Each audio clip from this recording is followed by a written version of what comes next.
un moment complètement historique. Comment peut-on rester indifférent par rapport à ce qui se passe à travers la planète? Disons les choses, soyons clairs et authentiques. Cette chose, c'est quelque chose qui existe depuis Will Smith l'a bien prédit. Ça a été filmé. Voilà ce qui fait l'émeute à travers la planète. Mais c'est des choses qui sont ancrées en nous depuis des milliers, des décennies, des centaines et des centaines d'années. Ce vent qui souffle à travers la planète est une bonne chose. George Floyd a été complètement assassiné. Ce n'est pas pardonnable. C'est complètement irréel ce qui s'est passé aux États-Unis. Certains diront, les États-Unis, c'est un pays complètement à part, dangereux, rempli de choses complètement irréelles. Assassinat, des rappeurs qui décèdent. C'est une chose aussi qu'on parle peu. Beaucoup de rappeurs décèdent dans ce pays-là. Problème des armes à feu. Le vrai problème. Port d'armes, drogue, et j'en suis. Et tout ça provoque une émeute. Tout ça provoque la colère de la population. Population très très très colérique. Et ce qui est tout à fait normal. À un moment donné, tout ça explose, finit par exploser. C'était prévisible. Prévisible. La population américaine, c'est une population qui a très souffert. Une différence globale par rapport à la population française.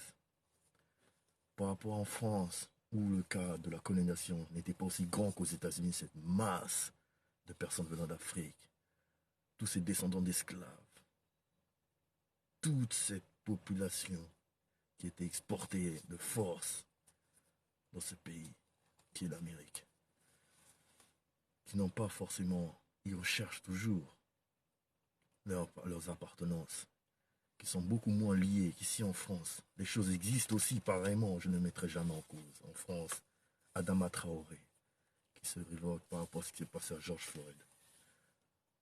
Ce sont deux caractéristiques totalement identiques.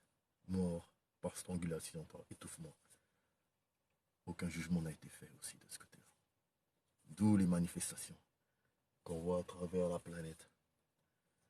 D'où la manifestation qui se propage comme une traînée de poudre. Ces manifestations sont totalement justifiées. George Floyd a éveillé les consciences, ça a été filmé. C'est ce qui a vraiment fait la différence. Ça a été repris en Nouvelle-Zélande, en Syrie, dans des pays complètement tu t'y attendais pas. En Asie, au Japon, par rapport à la crime, ce qui s'est passé par rapport aux Noirs en Asie, qui n'ont pas pu rentrer chez eux, puisqu'ils étaient accusés en premier de diffuser le corona. Chose qui était totalement scandaleuse. Le Japon, leur pays voisin, ont manifesté pour cette cause. Black Lives Matter. Donc, l'humanité a pris le dessus, a pris le pas par rapport à tout. L'humanité était plus fort que tout. Ces mois de confinement ont peut-être fait éveiller des consciences, libérer l'état d'esprit des gens, apaiser, réfléchir. Et ils se sont rendus compte des choses. 9 minutes d'atrocité. Comment peut-on supporter à regarder cette vidéo? C'était complètement compréhensible. Nous, moi, qui sommes nous en France, ça restera pareil. On est des Noirs. Donc, c'est des choses qui nous... On se sent forcément concernés. Plus ou moins concernés. Que ce soit noir, arabe, blanc, beurre, jaune. Toute cette mixité, chacun est différent. On doit l'accepter. Tels les 3 œufs, si on prend des œufs, tu ouvres les œufs, tu vois comme quoi le contenu est totalement